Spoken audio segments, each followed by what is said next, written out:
An outbreak of coronavirus disease, COVID-19, in China has influenced every aspect of life.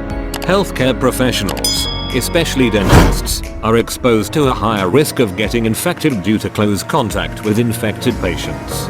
Fear and anxiety levels of dental care professionals towards COVID-19. 87% of participants were afraid of getting infected with COVID-19 from either a patient or a co-worker. While treating a coughing or a patient suspected to be infected with COVID-19, 90% were anxious. More than 72% of participants felt nervous when talking to patients in close vicinity. 92% were afraid of carrying the infection from dental practice to their families. And 77% were afraid of getting quarantined if they got infected. The anxiety rate concerning the cost of treatment if they got infected was 73%, while 86% felt afraid while they learnt about mortalities because of COVID-19. A considerable number of dentists, 66%, wanted to close their dental practices until the number of COVID-19 cases start to decline.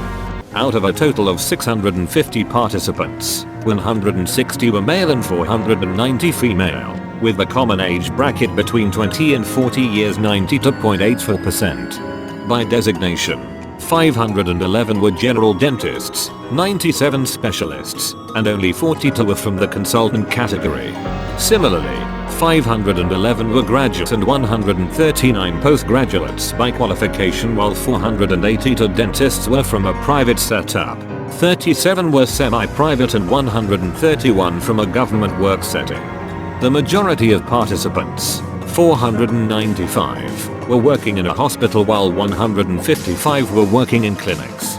The present study reported sign of COVID-19 relationship between patient and co-worker, infection from your dental practice back to your family. Despite having high standards of knowledge and practices, dental practitioners around the globe are in a state of anxiety and fear while working in their respective fields due to the COVID-19 pandemic impact on humanity.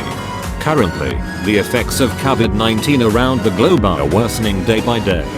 Several dental practices have either modified their services according to recommended guidelines to emergency treatment only, or closed down practices for an uncertain period. It is essential that in the present scenario, priority is given to dental procedures labeled as emergencies by the WHO and that all dental treatments are deferred until a time when the outbreak goes into recession. This would be an appropriate step in attempts to curtail the further spread of COVID-19.